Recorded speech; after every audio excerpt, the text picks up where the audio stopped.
O'zi yoshligimdan til o'rtasidagi muloqotga juda ham qiziqqanman. Mustahkam poydevor, ilm va kelajak. 10 ga yaqin Dugu o'z loyihalarim, startap g'oyalarimga imkoniyati cheklangan do'stlarimga til kursi faoliyatini yo'lga qo'ymoqchiman. Bu til kurslarini albatta tekinga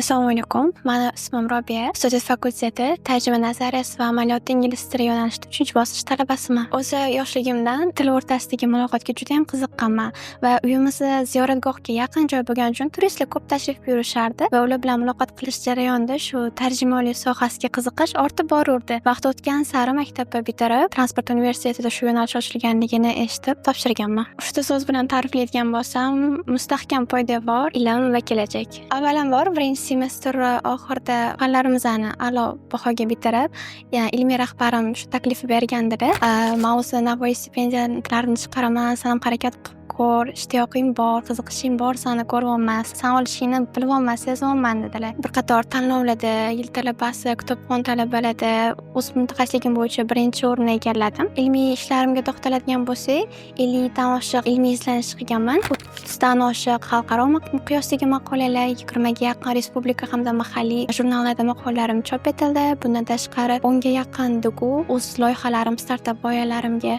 va asosiysi ilmiy o'quv qo'llanmalarim, ya'ni o'zimizning yo'nalishga oid, tarjima nazariyasiga oid. Avvalambor o'zim eng hurmat qilgan ustozlarimdan biri ilmiy rahbarim Rustam Ilhom Tursunovich. Katta hissalar qo'shgan bu yutuqqa erishishimga. Bundan tashqari kafedramizda yana ustozlardan Achelfobek Rustamovich, Iroda Izzatullayevna, Zebo Yo'ldashevna, Isroil Ataboyev ustozlarimizda ham katta xizmatligi bor. Kelgusidagi rejalarimga to'xtaladigan bo'lsak, til sertifikatimni oshirib, universitetimizdagi imkoniyati cheklangan do'stlarimga til kursi faoliyatini yo'lga qo'ymoqchiman.